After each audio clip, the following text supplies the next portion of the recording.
CM Revanth రెడ్డిపై BRS working president KTR fire అయ్యారు. ఒక్క నోటిఫికేషన్ ఇవ్వకుండా 30,000 ఉద్యోగాలు ఇచ్చినట్లు ప్రకటించుకోవడం సిగ్గుచేటని అన్నారు. రేవంత్ అపాయింట్మెంట్ ఆర్డర్లు ఇచ్చిన 30,000 ఉద్యోగాలు కూడా కేసీఆర్ ప్రభుత్వం ఇచ్చినవే అని తెలిపారు. ఇంత చేసినా వాటిని యువతకు చెప్పుకోవడంలో విఫలమయ్యామని కేటీఆర్ పేర్కొన్నారు. మనం పని చేసుకుంటూ వెళ్ళిపోయినాం. 1,60,283 మంది పిల్లలకు ప్రభుత్వ ఉద్యోగాలు 9.5 ఏళ్లలో ఇచ్చుకున్నాం. భారతదేశంలో ఏ ప్రభుత్వం కూడా 10 ఏళ్లలో మనం ఇచ్చినన్ని ఏ రాష్ట్రంలో కూడా 1,60,283 ఉద్యోగాలు ఇవ్వలేదు. అంటే భారతదేశంలోనే అత్యధికంగా ఉద్యోగాల భర్తీ చేసి కూడా ఆ పిల్లలకు ఆ విషయాన్ని వివరించి చెప్పడంలో, విడమర్చి చెప్పడంలో, వాళ్ళ మనసు గెలుచుకోవడంలో ఎందుకో విఫలమైనాం.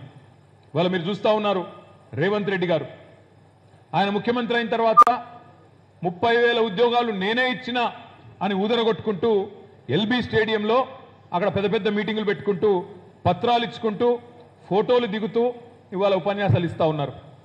మనం చెప్పవలసిన బాధ్యత మన మీదే ఉన్నది. పిల్లలకి ఇప్పుడు పెళ్లి చేసుకొని సంసారం చేస్తే కదా పిల్లలు పుట్టేది కాదా?